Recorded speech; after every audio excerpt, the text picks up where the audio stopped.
வணக்கம். இன்னைக்கு வந்து நம்ம கேழ்வரகு சிம்லிங்கு உடம்புக்கு இது ரொம்ப நல்லது. Full iron. இது எப்படி செய்யலான்றதை நம்ம செய்முறை பார்க்கலாங்க. ஃபஸ்ட்டு நம்ம இட்லி குண்டால ஒரு 3 டம்ளர் தண்ணி ஊற்றி வச்சிடணும். தண்ணி ஊற்றி வச்சுட்டு அந்த தட்டு வச்சு மேலே ஒரு துணி வச்சு போட்டுருங்க.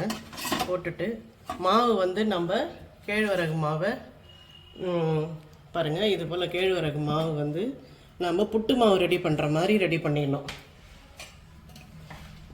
இப்போ தண்ணி கொஞ்சமாக உப்பு போட்டு நல்லா உதிரியாக பிசைஞ்சு, உங்களால் ஃபைனாக பவுட்ரு போல் வர முடியுதுனாலும் அதே போல் பிசைஞ்சிக்கலாம். இல்லை உங்களுக்கு பவுட்ரு போல் வராதுன்னா நீங்கள் மாவு ஜலிக்கிற ஜலடை இருக்குது இல்லைங்களா, அதிலே கூட ஜலிச்சு இது போல் தூளாக நல்லா நைஸாக வச்சுட்டு ஈரம் ஆறுறதுக்கு முன்னாடியே நம்ம இட்லி குண்டாலில் போட்டு வேக வச்சு எடுத்து வச்சுக்கணுங்க. அரை மணி நேரங்க, 20 மினிட்ஸ்லேருந்து 30 மினிட்ஸ்க்குள்ளே நீங்கள் வேக வச்சு எடுத்து வச்சுட்டு அதுக்கு அப்புறமா நம்ம மற்றதெல்லாம் போட்டு கலக்க ஊற்று நான் காமிக்கிறேங்க.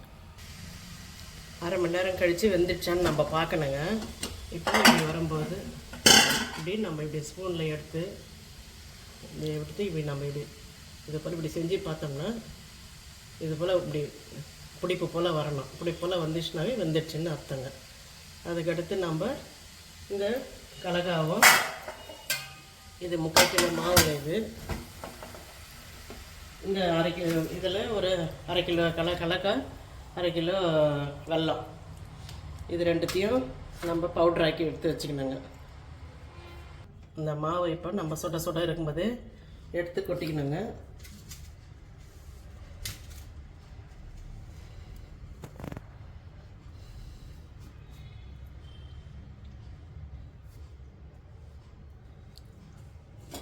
அதை எடுத்து இந்த கனகாவும் அந்த வெல்லமும் கொட்டியிருக்கோம் இல்லைங்களா, அதெல்லாம் இதில் கொட்டி அந்த சூட்லேயே நம்ம எல்லாத்தையும் போட்டு பிசையணுங்க.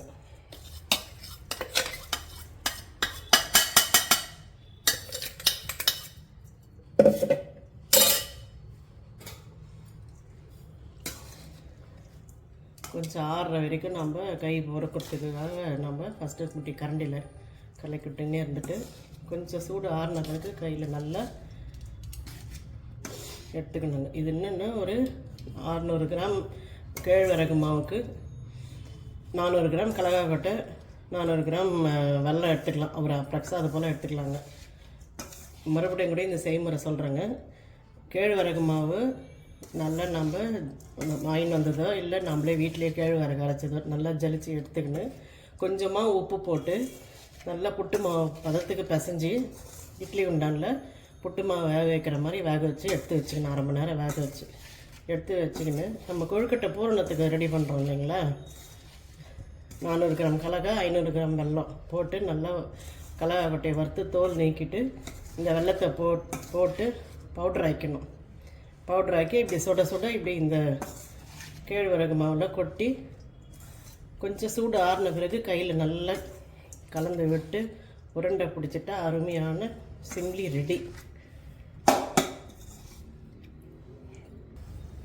சுட மாவு போட்டு கேழ்வரகு மாவு போட்டு அதில் இந்த கடலக்கொட்டையை வெல்லத்தையும் அரைச்சதையும் போட்டு கொஞ்சம் சூடு ஆறுற வரைக்கும் நம்ம ஜல்லிக்கண்டியில் பண்ணிவிட்டு கொஞ்சம் சூடு ஆறின பிறகு நல்லா கையில் இப்படி நல்லா தேய்ச்சி விட்டுட்டு உருண்டை பிடிச்சோன்னா சூப்பராக இருக்குங்க. இப்போ நம்ம கொஞ்சம் கொஞ்சமாக ஆறிட்டதுனால அப்படியே கடகடன்ட்டு ஒரு உருண்டையாக இப்படி பிடிச்சி நம்ம வச்சிட்ட பிறகு நல்லா ஆறிட்ட பிறகு நம்ம பாக்ஸில் போட்டு வச்சிடலாங்க. இது போல் எவ்வளோ அழகாக இருக்குது பாருங்கள். எல்லாமே ஒரு அப்ராக்ஸாக ஒரு 1/2 கிலோ நீங்கள் எடுத்திங்கன்னா கூட உங்களுக்கு எவ்வளோ உருண்டை வருது பாருங்கள். குழந்தைங்களுக்குலாம் ரொம்ப நல்லது. இந்த கேழ்வரகில் வந்து இரும்பு சத்து நிறைய இருக்குதுங்க. ஃபைபர்ஸ் இருக்குது, வெள்ளத்துலேயும் இருக்குது, அதே போல் இரும்பு சத்து. நம்ம கடலக்கொட்டையில் ப்ரோட்டீன் நிறைய இருக்குது, நல்ல ஃபைபர்ஸ் இருக்குது. இது பெரியவங்கள்லேருந்து குழந்தைங்க வரைக்கும் எல்லாருமே சாப்பிட்லாங்க. ரொம்ப நல்லாயிருக்கும்.